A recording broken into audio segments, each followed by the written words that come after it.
Good day and welcome to the channel.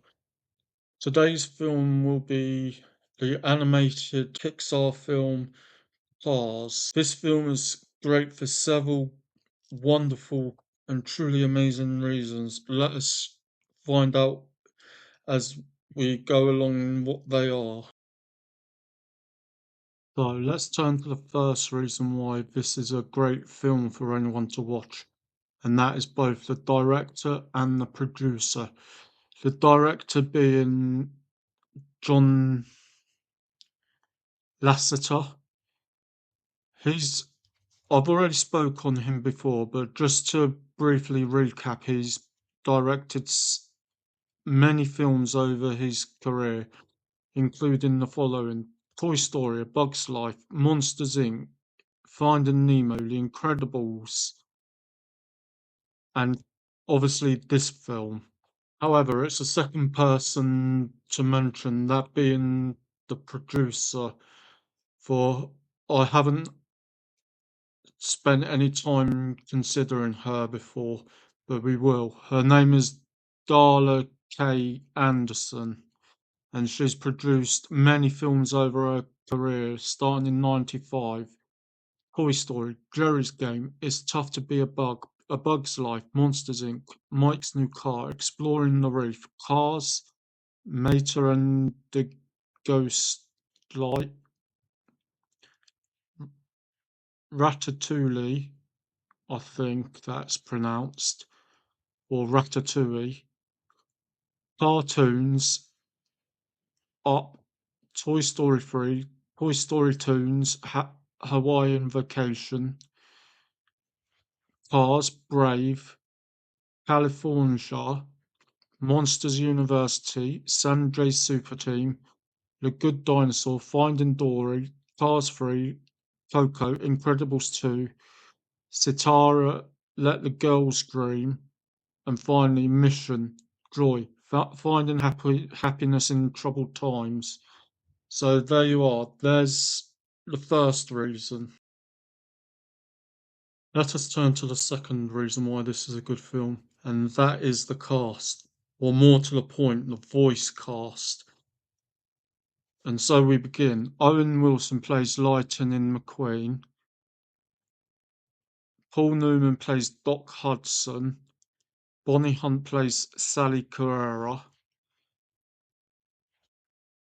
Larry the Cable Guy as Tow Meter. Tony Shalhoub as Luigi. Sheikh Marin as Ramon. Michael Wallace as Sheriff. George Carlin as Fillmore. Paul Dooley as Sarge. Jennifer Lewis as Flo. Gado Coroni as Gado. I think that's how you pronounce the name. Richard Petty as Strip the King Weathers. Michael Keaton as Vic Hicks. Catherine Hellman as Lizzie. John Ratzenberger as Mac. Joe Ranft as Red. Jeremy Piven or Jeremy Clarkson, depending which version you go with. US for the first and UK obviously for the second as Harv. Bob Costas as Bob Cutlass. Daryl Waltrip as Daryl Cartrip. Humpy Wheeler as Tex Dinico, I believe. Linda Petty as Linda Weathers. Dale Earnhardt Jr. as Junior. Michael Schumacher as Michael Schumacher Ferrari. Tom and Ray Magalalizzo as Rusty and Dusty Ruckzy. Richard Kind and Eddie McGlurg as Van and Minnie Lindsay Collins and Elisa Knight as Mia and Tia, Mario Andretti as Mario Andretti, Sarah Clark as Corey Turbowitz, Jay Leno as Jay Limo, Jonas Rivera as Boost, EJ Holowicki as DJ, Adrian Uche, I believe that is, as Wingo, Lou Ramono as Snotrod, and finally Mike No Name Nelson as Not Chuck. So there's all the different names of the different cars and the different actors and people involved in voicing them. Let us now turn to the third thing about this film that makes it great, and that is the soundtrack. And what we will see from this is that there is a part, what you could call classical film score, and part where there's songs sung by modern day artists or popular artists. Let's consider that now. So we'll start with the following. So the part that is sung by other artists, popular artists, are as follows. Real Gone, Crow, that is Sheryl Crow singing it. She wrote it as well. Route 66 by Chuck Berry. That's a pretty old song, I would say. Life is a Highway by Rascal Flatts. A 91 song that is it was made popular for this film once more. Behind the Clouds, Paisley. Our Town, James Taylor. Shaboom, The Chords, that is an old song from 1954.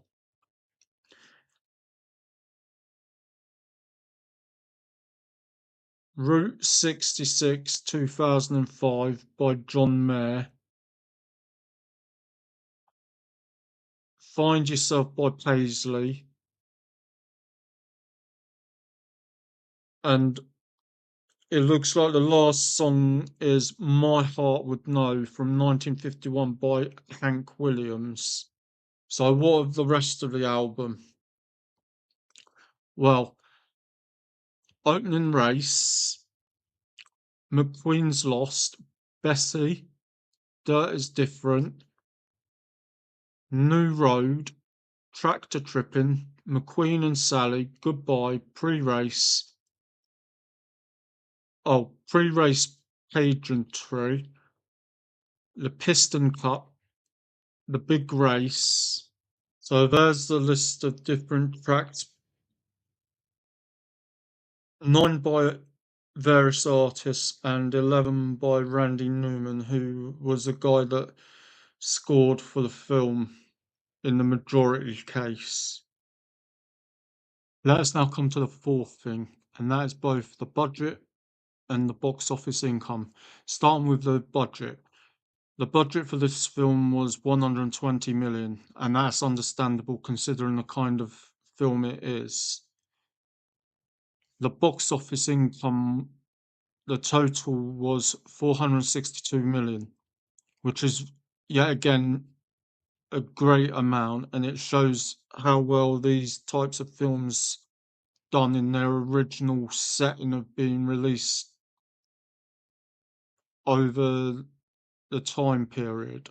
But now let's consider this a little bit more thoroughly, shall we? So, in the opening weekend, the film earned 60.1 million in 3,985 theaters in the United States, putting it at number one at the box office, beaten out The Breakup, X-Men, Last Stand, and The Omen.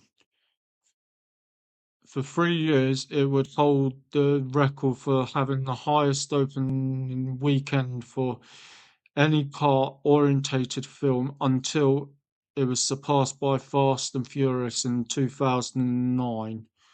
This just shows you how well it done between its opening in 2006 to 2009, and it was surpassed by what I would class as a low-end film, that being Fast and Furious.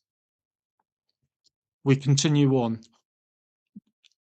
In the United States, the film held on to the number one spot for 2 weeks before being surpassed by Click and then Superman Returns the following weekend. And that's understandable, both Click being the best Adam Sandler film ever made, in my opinion, and also Superman Returns, which was the first Superman release in over 15 years at that point. Well, no, actually 20 years, should I say. Let's continue on just a little bit more. By July 2006, it had approached the 200 million mark, becoming the third film of the year to do so, following X-Men, Last Stand, and The Da Vinci Code. The first of those films, I understand. The second, nah, it's just a pile of ratatouille, shall we say. So the film cards, it went on to gross 462 million worldwide, including 244 million in the United States. Just showing you how well it done in its original release yet once more. Now we come to my neck of the woods, the UK. Cars managed to beat out Pirates of the Caribbean, The Dead Man's Chest. That is a feat. To claim number one spot, earning 3.4 million in its opening weekend. It would be overtaken by Miami Vice in its second weekend, but earned 2.3 million. Then the film reclaimed the top spot with 1.3 million during the third weekend, outgrossing the newly released Monster House and Nacho Libre in the process. So what we see here is that this film done really well both in the United States and Canada and in the UK,